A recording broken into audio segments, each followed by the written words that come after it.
Good morning students. आपका हिंदी में अभी तक में जितना पाठ हुआ है वहाँ तक का लिखने का काम पूर्ण करना है। वे आंखें पाठ में आज आपको अर्थ और प्रश्न उत्तर, कवि परिचय भी जिन बिंदुओं पर आपको बताया गया है पढ़ते समय बुक में निशान लगाए। पहले कवि परिचय लिखेंगे, फिर व्याख्या लिखेंगे माने संदर्भ प्रसंग अर्थ पूरे पद्यांश के, फिर उसके बाद प्रश्न उत्तर। अब आ जाता है व्याकरण भाग। व्याकरण में सबसे पहले है पत्र लेखन।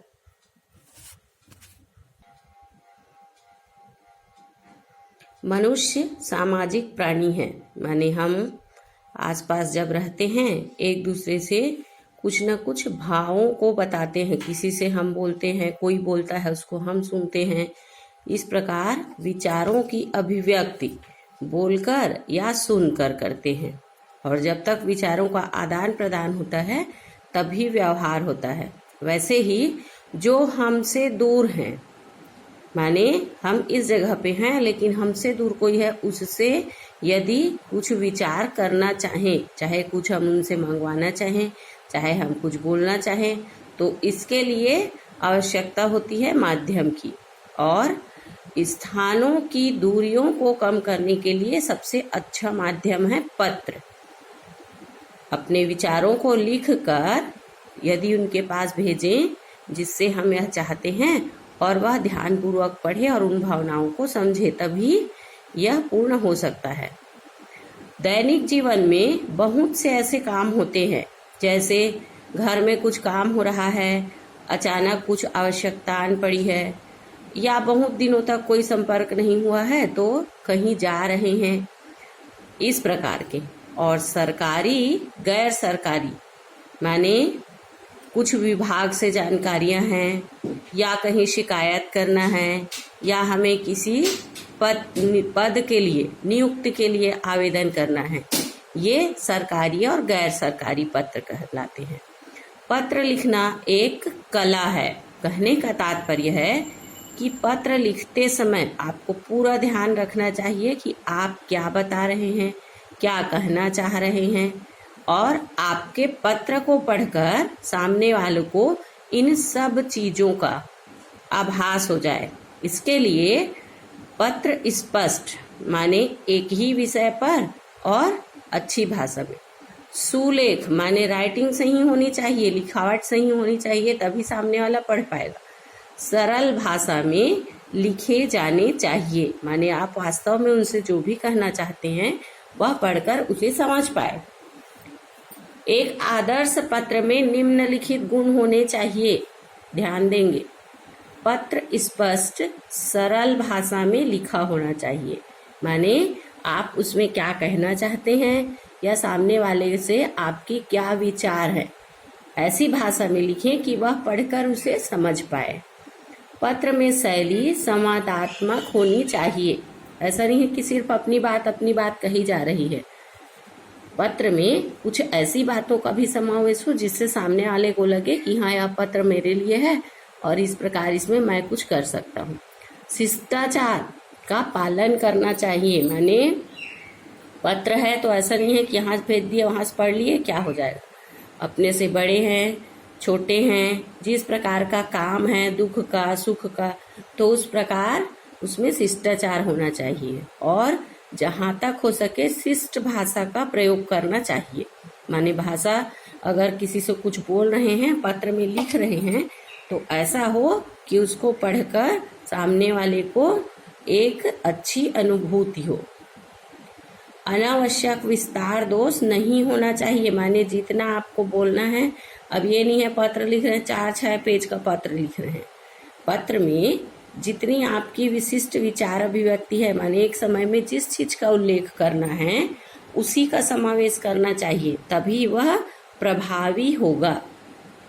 सुलेख माने लिखावट अच्छी होनी चाहिए, राइटिंग अच्छी होनी चाहिए। और लिखने का ढंग माने सबसे पहले अभिवादन, इस प्रकार की चीजें, फिर किसको लिखा जा रहा है, किस चीज के लिए लिखा जा रहा है, ये सब चीज एक के बाद एक व्यवस्थित होनी चाहिए।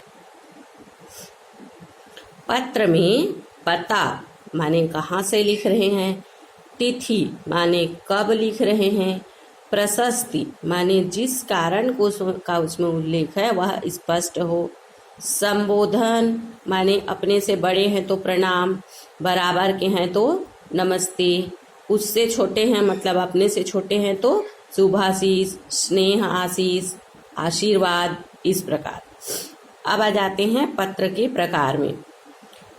पत्र मुख्य रूप से 2 प्रकार के हैं, ध्यान देंगे, एक औपचारिक पत्र और दूसरा अनौपचारिक। तो इसमें अनौपचारिक पत्र किसे कहते हैं, व्यक्तिगत या निजी पत्र कहा जाता है। जैसे हमारे घर में कुछ भी काम होता है तो उसके लिए पत्र लिखते हैं। इसमें जिनके बीच होता है माने पत्र लिखने वाला और पत्र को पढ़ने वाला, घनिष्ठता होनी चाहिए माने दोनों के बीच गहरा संबंध होना चाहिए। ये पत्र रिश्तेदार माने अपने से दूर जो हैं या मित्र को लिखा जाता है। इस तरह के पत्र में आत्मीयता दिखने को मिलती है क्योंकि पर्सनली है, अपने आप में लिख रहे हैं और जो जिसके पास जा रहा है वह अपना ही है। इसलिए इसका स्वरूप संबंधों की घनिष्ठता पर आधारित है कि माता पिता को लिख रहे हैं या मित्र को लिख रहे हैं या दूर का कोई रिश्तेदार है उसको लिख रहे हैं। इसके अंतर्गत व्यक्तिगत, पारिवारिक और सामाजिक पत्र आते हैं। सरकारी, अर्ध सरकारी और व्यावसायिक संदर्भों में लिखे जाने वाले पत्र।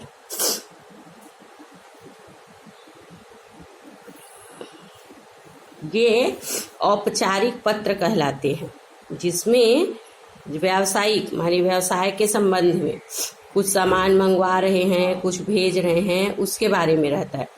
गैर सरकारी से तात्पर्य है शासकीय तो नहीं है किंतु किसी संस्था के अंतर्गत या आपके कार्य के अंतर्गत आता है, उसको कहा जाता है। पत्र व्यवहार जो इस प्रकार के हों वे औपचारिक श्रेणी में आते हैं, माने एक औपचारिकता होती है पत्र देने की या आपके पास वह पत्र आया है उसकी।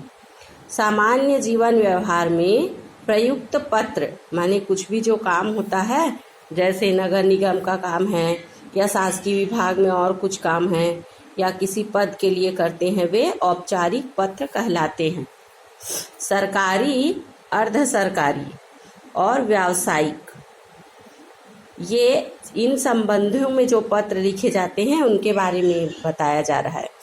ध्यान देंगे कि पढ़ते पढ़ते आप किस कक्षा तक पहुँचे, 11वीं, इसके बाद 12वीं, उसके बाद जो भी पढ़ाई आपकी होगी, इसके बाद एक उम्मीद रहती है कि आप कहीं ना कहीं कुछ नियुक्ति हो जाए माने किसी पद पर, तो उसके लिए आवश्यकता पड़ेगी जानने के बाद उन पदों के लिए आवेदन पत्र।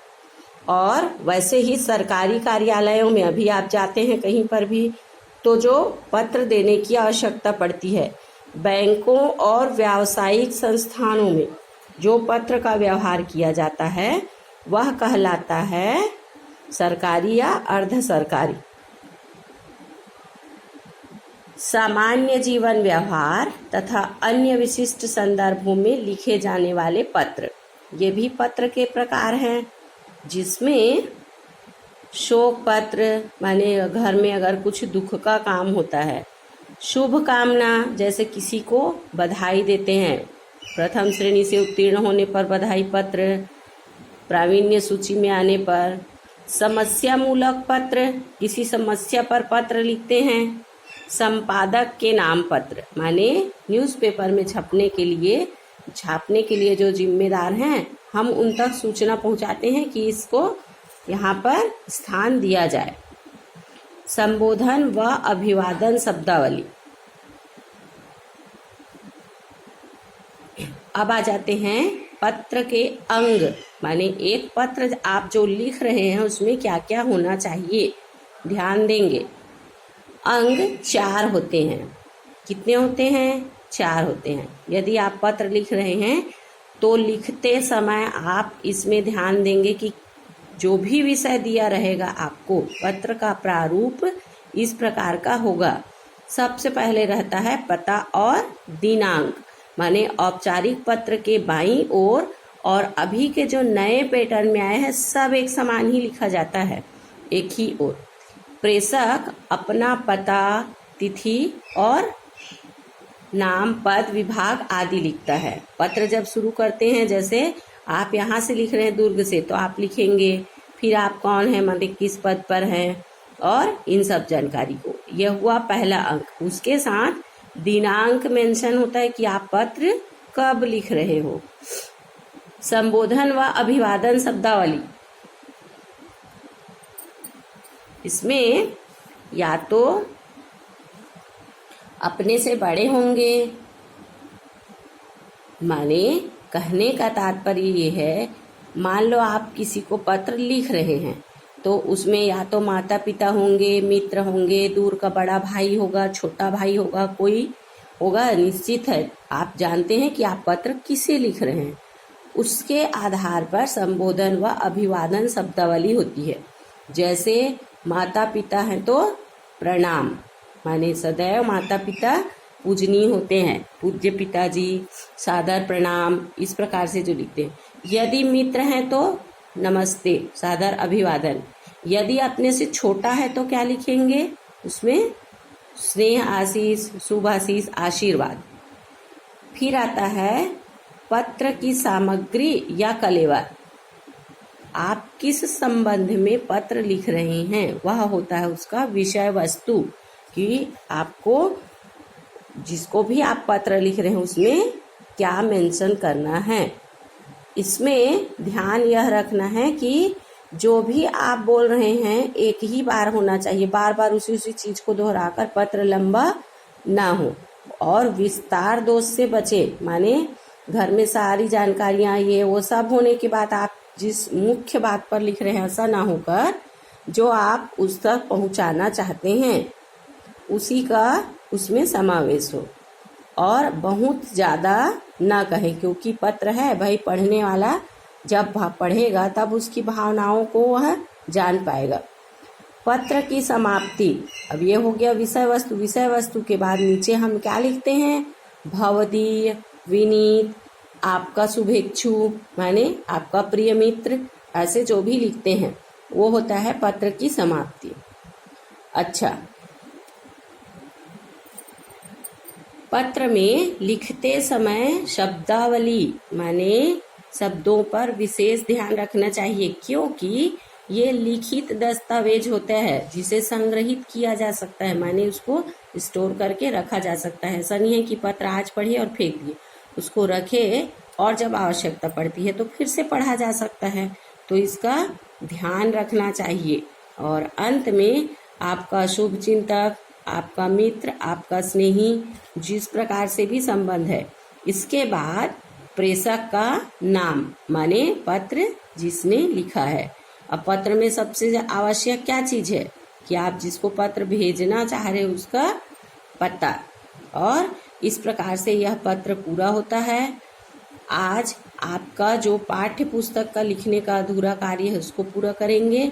उसके बाद अगला जब यह होगा तो इसमें पत्र के विभिन्न प्रकारों के बारे में जानेंगे कि कितने पत्र हैं।